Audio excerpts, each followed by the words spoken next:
Hello, everybody. I know that you're expecting Reba to be here with me, and she will be in a few minutes. Today's episode is no music conversation between Reba and myself, which is a dream come true for me, and I'm sure a lot of you, to be a fly on the wall and listen to a living legend tell a little bit of her story. So I thought before I brought Reba on, I'd play a couple of her songs that have meant so much to me. And so I went back. I didn't have to go back, but I thought back in my mind about the first time I remember hearing a Reba song, and this was it. How blue can you make me? How long till I heal? How can I go on loving you when you're gone? How blue can I feel?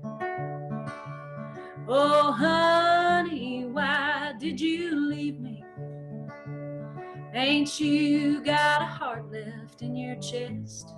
I swear to you that I'm dying, 'cause my mind won't let my body rest. How blue can you make me? How long till I hear? How can I go on loving you when you're gone? How blue can I feel? How can I go on loving you when you're gone? How blue can I feel? And then I thought about another song I remember hearing early on in these are all songs I heard of Reba's before I ever picked up a guitar. And they were songs I wanted to learn as soon as I did pick up a guitar. This song was written by, one of the writers on this was Harlan Howard, who's one of my favorite writers of all time as well. And Reba, and we talk about this some, she really loves songwriters and songs and really knows how to pick them. This to me is one of the best she ever picked. It sure gets quiet when the kids go to bed. We sit here in silence, putting off what must be said. I read a book, you watch TV, as our love dies quietly. I'm so sad I don't know what I just read. Somebody should leave. Which one should it be? You need the kids, and they need me. Somebody should leave. We hate to give in. We keep hoping somehow we might need each other again. And I always loved it when I always love it when Reba speaks during a song, and on this one when she says, we just keep hoping we might need each other again. Oh, I think if I had to choose one favorite Reba song, that's probably it. Except, in 5 minutes from now, I'll probably say something else. But that one, I love that one a lot. And so I'm going to leave you with one last Reba classic before we start the chat. And I don't think that you can talk about Reba and not talk about this song. And it's another one that's one of my first ones I remember ever hearing of hers, and it's one that shows what an amazing singer she is. And I'm a little hoarse right now from allergies, and so it will point out what a great singer I am not right now. So anyways, but sing along if you know this one. You spend an awful lot of time in Massachusetts, Seems like every other week you got a meeting waiting there. Business must be booming, or could something else be moving in the air up there? You say that it's important for our future. An executive on his way up has got to play the part. Each time duty calls, you gotta give it all you've got with all your heart. When whoever's in New England's through with you, and Boston finds better things to do, you know it's not too late, 'cause you'll always have a place to come back to. When whoever's in New England's through with you. So there's just a little taste of some of the amazing songs that Reba McEntire has recorded in her amazing career. So that's enough of me faking my way through some Reba classics. Let's get on to Reba. Hey everybody, we are here with another episode of You Can't Come Over, But You Can Come In. And today we have one of my biggest musical heroes, and just the little bit I've been around her, you know, favorite people in the music business, Reba McEntire. My gosh, what an introduction. Yes. Thank you for having me. Oh gosh, thanks for being on here. And I just want you to know everybody that is tuning in is so excited for this. And I kind of teased them and said, we're having a really special redhead. And it was just like, Reba, Reba, Reba, Reba, Reba. And I thought, I thought I was maybe giving them a little tougher clue than that, but they're all very happy. This is just a conversation. I love to get to have this with people whose music inspires me and just whose career inspires me. And so I have a couple of questions I want to ask you, but it'll just go where it goes. So okay. All right. So what I always love to ask everybody is, what is a song that you heard as a child that made you want to write songs or sing songs? Wow. The farthest back I can remember songs. Wake up, little Susie, wake up. Because little sister is Susie. So wake up, little Susie, wake up. I loved that song, and I loved to sing it to her when she was, you know, groggy in the back sleep while we were traveling rodeos to rodeo, and being with her and my whole family off rodeo. And that's a huge memory for me. One specific song, I don't know that I could tell you that's one that made me want to do that. But Brandy, really, I wanted to be a world champion barrel racer. I love that. I love that so much. I mean, that was like me growing up. I was a total jock. I wanted to play basketball in the Olympics, you know. And I always say, had I been taller or quicker, I would have. That's me. If I had more talent, I would have been a world champion barrel racer. Yes. I mean, early, I toured with Eric Church, and we played in Knoxville, and Holly Warlick was coaching the UT women's basketball team and invited me to their practice. And so I went, and I thought, wow, if you would have told my 17-year-old self that I would get to witness this, I wouldn't have believed it. And I wouldn't have believed it would come through music. You know, if God would have said, you'll be in the UT Knoxville gym, I would have thought, I'm going to play for Pat Summitt. You know, I would have never guessed it would have turned out that way. But it's crazy how life takes you down crazy roads. And I'm sure that barrel racing, much like sports did for me, probably gave you the drive that you have. Yeah, competition, the drive. But it was really funny. Daddy looked at me one day. He said, why do you always want to do something you're not good at? I'm like, oh, wait just a second there. I think that is a strong indication I'm doing something I'm not. That was a little, kind of a wake-up call. But I did love the rodeo. I love the rodeo business because it was the people involved that were so sweet. And getting into the music business, it was alien to me. I didn't know anything about it except Hank, Susie, and we were the singing McIntyres when I was 13 years old, singing in clubs, dance halls, learned a lot, and kept on singing through school. First grade, I was singing Away in the Manger at the Christmas program, playing basketball every summer from ninth grade up. I went to basketball camps all over the country, just had a blast.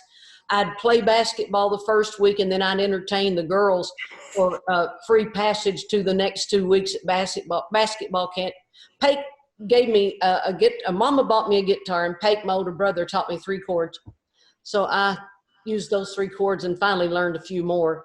But that's how I got through the extra 2 weeks of basketball camp during the summer. I love competition. I love sports. I love to interact with people. I guess that's why I like basketball so much, is because you were on a team. And that's why I like to be on stage with a band and my singers and everybody be together. And it was a joint project. Anything that's a team, I love. Yeah. Oh, and I always feel like in life, you can really tell the people that have been on teams. Boy, isn't that the truth? Yes. And then the ones that haven't. I mean, you can, you can just tell that. I've always loved a team. And, another question I wanted to ask you, it kind of segues into, I've been working on a musical with Shane McAnally, who I know you also know, for about 8 years. And we both have talked about how much we love it because it's such a team. Because we're just 2 people on a team we'll have Zoom calls because we've been working on this, where it's pages of people with cast and choreographers. And a director that we've had along the way, one time he and I were talking, this is a very jaded New York theater director. And I asked him, what's your best musical theater performance you've ever seen? And I kid you not. He said, I couldn't narrow it down to one, but Reba McEntire and Annie Get Your Gun is top 5. Wow. Yes. Wow. I wanted to tell you that because when I say jaded, I mean, you know how those theater people, they kind of turn their nose up at country music. Not all of them, but some of them. And it shocked me when he said that. Not because I didn't doubt that it was great, but I thought he was going to say Patti LuPone and something, Yeah, exactly. So, well, I'm hugely thrilled on that. Yeah. But doing Broadway was absolutely one of the greatest things I'd ever gotten to do. Hardest thing I'd ever gotten to do. 8 shows a week for 6 months. I don't see how anybody, Donny Osmond for one, have done that many performances. It's the hardest work I'd ever done. Working cattle, baling hay, sitcom, anything, movies. It's the hardest work I'd ever done. But boy, it was rewarding, and I learned so much. And I love the theater community. So would you do it again for the? Absolutely. Oh, I love hearing that. Number one, it's got to be the right story. It's got to have the best music, just like Annie Get Your Gun did. Well, I've got one for you. We'll figure out a role for you in this thing. Okay. I agree, though. I mean, I've been on the other side of it, but I see these kids come in that are in Broadway shows that are looking for their next show. So they're doing a reading for us where they're working all day long, and then they're doing their show at night, cramming to do this. I don't think they do them anymore, but they were called 29-hour readings. And it just blows my mind. And most of them are not making any money, and they're just doing it for the love of it. It's a pretty amazing thing. Totally. I mean, if you don't have a love for it, don't get in it. Don't waste your time or everybody else's. It's true. So another question I wanted to ask you, because I discovered you around the time of How Blue, and you were already a couple records in by then. Did you have a big fight for creative control, or was that something that you had from the start? Oh, I did not have it from the start. Absolutely not, because I didn't know what to fight for. I didn't know anything. I thought that when you recorded a record and you got it on the radio, you were rich and famous. I think we all start out that way. I was like, where's my bus? Okay, here's your horse trailer in your old truck. Get after it. U-Haul trailer. it took a long time for me to build up the confidence to say, what if I did it this way? What do y'all think? And then Jimmy Bowen said, okay. And I'm like, really? But Jimmy Bowen, I was working with him when I went over from Polygram Mercury to MCA. He had just taken over the company, and I was almost dropped from the roster, and I wasn't, and so glad I wasn't. And when Jimmy came in, so I had a little bit of a run-in, but it was more not a run-in or butting heads. It was just I was voicing my opinion, saying I would really like a fiddle and a steel guitar other than the orchestra. And I'm not really liking these songs. And Jimmy said, well, go find the songs yourself. Because I don't write. I'm more of the singer. I write occasionally. And so I said, okay, how do I do that? And he said, all right, Don Lanier, like we called him Dirt. That was his nickname. He said, Dirt will go with you, and you guys will just go from publishing company to publishing company and sit and listen to songs. And I'm like, no kidding. And I absolutely love to do that. I love to receive songs. I love to listen. I'm very focused when it comes to that. So he opened a door for me that I appreciated more than he will ever know, that I learned how to do that and get to meet the writers and the publishers. And I'll never forget, I was leaving Blue Water Music one time, and almost to the door, and they said, did you play it for her? And I said, play what? And I said, well, why? You already started it. Tell me what it is. And he said, all right, come back in here. And so I walked back in there, and they played me a song. They said, you're probably the only one that will record this. And I was glued in. And it was She Thinks His Name Was John. And I'm like, oh my gosh. Thank you so much for playing that for me. And yes, I want it. Please put it on hold for me. And I recorded it. And it was a very timely song and a timely recording and to release it and everything. But boy, what an experience. I love to get in there with you creative people. So, and I remember He Thinks His Name Was John, and what a big statement that was at the time. And I think, for me, you're one of the artists that has always inspired me to want to write songs that say something, because you've always recorded them. I remember one of my favorite albums of yours is For My Broken Heart. I just love that it's just where you were, and you weren't afraid to show that. And songs like The Greatest Man I Never Knew, and those songs, and I feel like Trisha Yearwood is this way. Like you are such, you say you're not really a writer, but one of my favorite songs of yours you wrote by yourself. So you know how to inhabit that song like you did write it. And I think that's just such an amazing gift. And you're one of those artists that I know songwriters, having been in the songwriting community so much, it's like you and George Strait has always been this way. Oh my God, I have to get a Reba cut. I have to get a George. Oh, it's a rite of passage, and it's always amazing, when your albums come out and you do have a song on there. Liz Hangber always texts me if I get a cut by you. Congrats on the Reba cut. She's had so many amazing. I love her. Oh, she's just one of the best. Yeah. So in that, I wanted to ask you two-pronged question. On average, when you make an album that's 10 to 12 songs long, how many songs do you listen to get to that? And this many records into your career, I think you're over 30 records. How do you stay inspired and excited about making records? Well, I'm going to do your second one first. Okay. I love music. I love when people send me music that I'm not used to listening to, a new artist that I've never heard of before. Rex Lynn sends me songs all the time, and he's introduced me to people that I would have never listened to before, or hadn't listened to before, not never, and now I'm huge fans. Curiosity, I love music, and it's always that next song that could be the one that's like, oh my gosh, I can't wait to get in the studio to record that. I listen to thousands of songs. One time I started writing down every song I listened to, and I thought, I can't do this because there was too many. One time we were going to Hawaii, and I took a duffel bag of cassettes, and there were 3 to 5, maybe sometimes 10 songs on a cassette. And I filled every nook and cranny, and I carried it on the plane. And every time the stewardess would come by, I just bundled them. I said, "Can you throw this away for me, please?"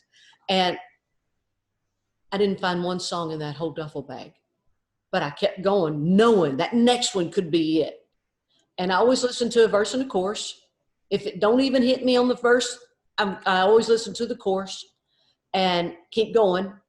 But I absolutely love to hear how people, I'm always saying, how'd they come up with that?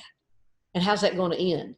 And I get a little aggravated sometime when a song isn't complete where they don't, bring it around. And I'll say, is there any way you can put in that what happened? Well, I kind of want the listener to use their own imagination. And I said, I want to hear what you have to say. I want to hear, how do you finish it? So it's, you walk away like, that's how it happened. I mean, you wouldn't want to walk out of a movie theater and you don't know what happened. When that does happen, I get very aggravated. And is there any album, I was thinking too, of all the albums you've made, is there a concept album or some sort of album you haven't made that you want to make? Oh, yeah. My one concept album I made was Starting Over Again. And it was all the songs I wished I had recorded. I loved that album because that was definitely songs I wished I had recorded. I'd love to do, I remember Loretta did all the songs about that Patsy had sung. The Buddy Holly songs that Ronstadt recorded, love to do that. Huge fan of both.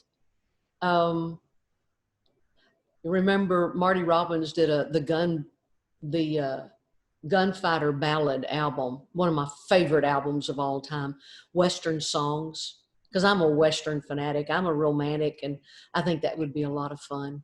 Oh, yeah. Yeah. I can hear you doing that. Thanks. I mean, I can hear you doing so many things. So, and I have to say, I'll let you go in just a second, but I This know is fun. it's been a bucket list for me. I know I told you this the first time I ever met you, which wasn't all that long ago. No. The first time I ever saw you in concert was the Tacoma Dome. And I was so excited. I had 4th row seats and you broke your leg. And so there was all this talk of, is the concert going to happen? Is it going to happen? And it did. You came out in this wheelchair that was, I think it was on a track, and you had all the dancers at the time. And man, that was just amazing. And much like I was talking about being at the Knoxville gym where the UT women's basketball team practiced, if I could go back and talk to that girl in the 4th row and say, Reba's going to record your songs. And I would have been mind blown, because that night I would have given anything to meet you. And it was crazy. And it speaks to the entertainer you are, that a lot of people would have canceled the whole tour and you just figured out how to do it. It was pretty tricky. I missed 4 and I got to do 4 after I broke my leg in Salt Lake City. I'll never forget, we were doing it on that tour, 15 clothes changes with 10 dancers flying everywhere and disappearing and coming back up. And when the little machine thing pulled me back into the one end of the arena stage for me to change jackets, because that's all I could do, I was crying. And Sandy Speaker said, "What's wrong? What's wrong?" I said, "They didn't leave." She said, "What?" I said, "Well, I'm not out there moving around and dancing. They didn't leave. I'm just singing." She said, "That's what they came to hear, is you sing." I said, "Oh, okay, put my jacket on." I went back out. But I want to say something to you. Thank you for your talent. Thank you for sharing with me your wonderful talent of the songs that you write. I love to listen to the demos, to your albums, to the songs you create. They're magnificent. Bravo. You used your God-given gift, and thank you for sharing them. Oh, well, thank you. I mean, you've been a huge inspiration to me, more than you know, and to all of us making music. I mean, I think about the women that have paved the trail, and it was even before Loretta, but Loretta, Barbara Mandrell, then you. Oh, thanks. Yeah, I mean, I always have my Mount Rushmore of country artists, and you're always on it with Thank Pat. you. Yeah, and so thank you, and thank you for continuing to make music. I mean, you could ride off in the sunset if you wanted, and you just continue. And it's obvious to me in this conversation that of all the things you've done, Tremors, by the way, is one of my favorite movies. Oh, thank you. I love that movie. Um, of all the things you've done, you know, movie, TV, Broadway, all of it, music is really at the heart of who you are, and that's amazing. Thanks. Thanks. I've loved every minute of it. I always, well, I didn't always feel, but here the last 10, 15 years, I know that that's my job, is to entertain, to make people's heart feel better, lift their spirits. That's my job. So I take it very seriously. It's a gift from God, and I sure like the way he uses me to touch people's hearts, and I'll be there for him always. Oh, well, thank you. So thanks for taking this time, and continue to have a great time. Before I hit record, you were saying you've enjoyed this time of quarantine. It's probably the longest you've sat still in a long time, I would guess. Oh my gosh. Mama passed away March the 14th. I'd already been out there, and I had to come back to rehearse for the new tour. And so Susie called me after rehearsals on the 14th and said, Mama passed. And we were all praying for that because she was really in a lot of pain. So I flew back on the 15th, and then the quarantine happened. And so I stayed there 2 months at Susie and Mark's house in Chalky, Oklahoma. Population, I think it was 7 when I was there. There were more cattle and baby calves and new kittens born, but there were people. So we just had a blast. And just to get to wake up and see the sunrise and over the hill with the cattle down in the valley, it was my reconnection to just being out in the country again. Mm-hmm. I've just really had a wonderful time. And my heart goes out to the folks who have been sick, the people who have lost loved ones, friends. My heart goes out to all of them. But wow, I am very grateful and thankful for this rest. Well, thank you. And sorry about your mom. I'm so glad that you got to spend that time with your sister, though. Thank you. My whole family, Pake, Alice, and Susie, and all their bunch. It was great. We had a wonderful time. All right. Well, I'll let you go. And when this is over, I'll take you out to lunch. And okay. Neil Robinson wants to go with us, a makeup artist we both work with. And yes, have a big old time. We will. You have a great day and stay safe. You too. Thanks.